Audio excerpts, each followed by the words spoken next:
Okay, well, this short lecture is going to be covering material that, frankly, the textbook spends very little time on, which somewhat ridiculous. And I think I wanted to cover stuff that will help with the Ben Vinson article that I'm going to have you all read this week, and we'll discuss on the latter part of the week. So I wanted to actually open up reading a paragraph from this really excellent article. It's a long article, but I think it gets to some of the stuff, really helps to serve as background to the Vincent article, but I don't want to bombard you with too many readings. It's called The Black Blood of New Spain, Limpieza de Sangre, Racial Violence and Gendered Power in Early Colonial Mexico by Maria Elena Martinez. And so I wanted to touch on a story that it completely is silent in the textbook, and I find it interesting. So it says, on the morning of May 2nd, 1612, a Wednesday, 35 blacks and mulattoes, 28 men and 7 women were escorted by New Spain's authorities through the streets of Mexico City. They were being paraded on horseback, shamed before the residents of the viceregal capital, before all were summarily hanged in front of a large crown in the central plaza facing the church and palace. The bodies of some of the victims remained suspended in the air through the next day, which happened to be the celebration of the Holy Cross, the Fiesta de Santa Cruz. The horrible spectacle did not end with the hangings. After consulting with a group of doctors about the fate of the bodies, Mexico City's Royal Tribunal, the Audiencia, ordered 29 to be decapitated and the heads left to rot on top of the 9 gallows, 8 of which had been made for the occasion. The other 6 were quartered, and the parts were placed on pikes on the city's main streets and roads, serving as potent symbols of royal power and of the marginal place occupied by people of African ancestry within the Spanish colonial order. The body parts were left on display until the stench became both unbearable and insalubrious for the residents of the capital. The 35 hangings were a tragic culmination of an investigation ordered by the Royal Audiencia of rumors concerning an alleged conspiracy of blacks in central Mexico to rebel against their masters, slave owners, and employers, and to overthrow the government. After conducting a series of interrogations, colonial officials concluded that rebellion was indeed being planned for a modern Thursday. Not all scholars of colonial Mexico have been convinced that the allegations were sound. However, whether or not the blacks and mulattoes whose bodies were savagely mutilated in 1612 had a plan to rebel, understanding the circumstances in which the hangings took place illuminates the nature of Mexico's racialized colonial order at the beginning of the 17th century.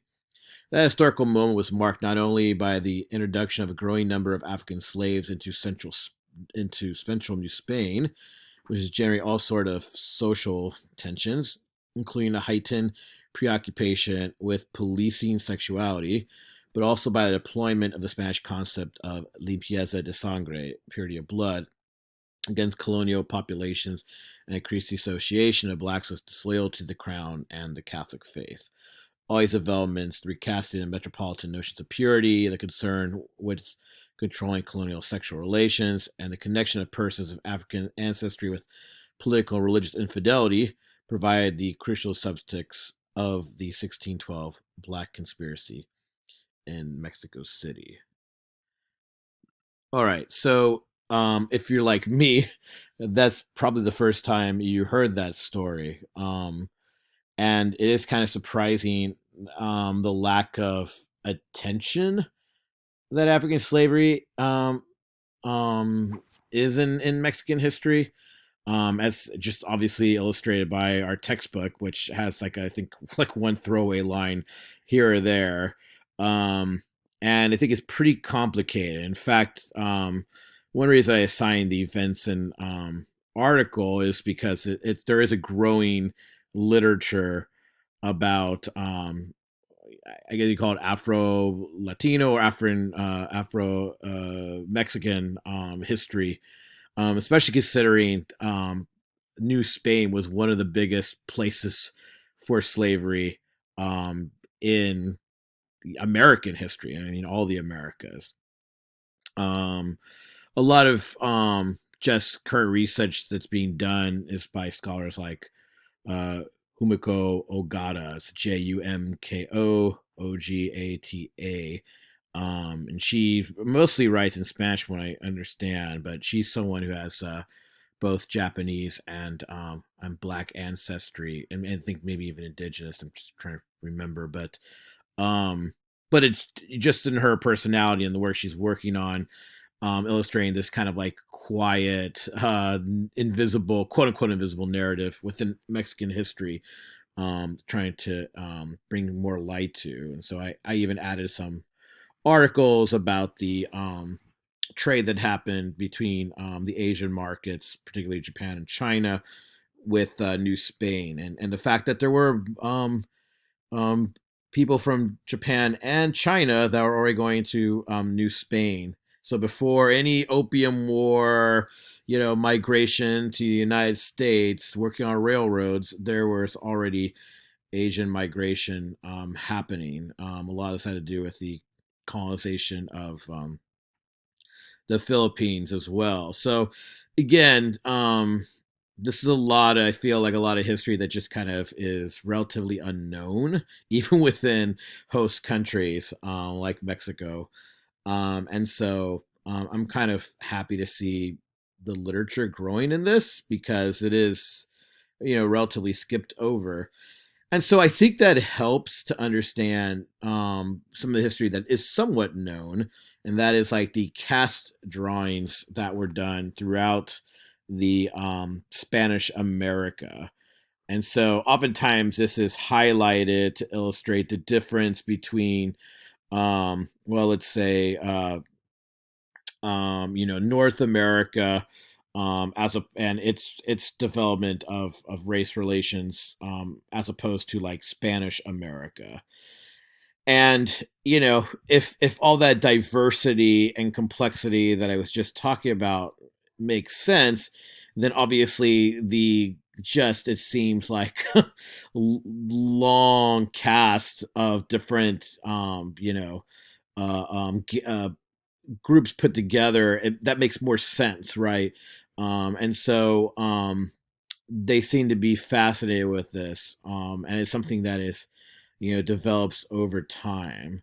And the idea of the purity of blood that goes back into Spanish history from one the Reconquista with Spanish Catholics not wanting to mix with what was perceived as the quote unquote Jesus killers, the Christ killers, the Spanish Jews, and so there was already a stigma on intermarriage with Spanish Jews, both those that were Jewish and probably expelled eventually, or even converted Jews, the conversos. And the same thing goes with Spanish Muslims, the so-called Moriscos, so those even that converted as well.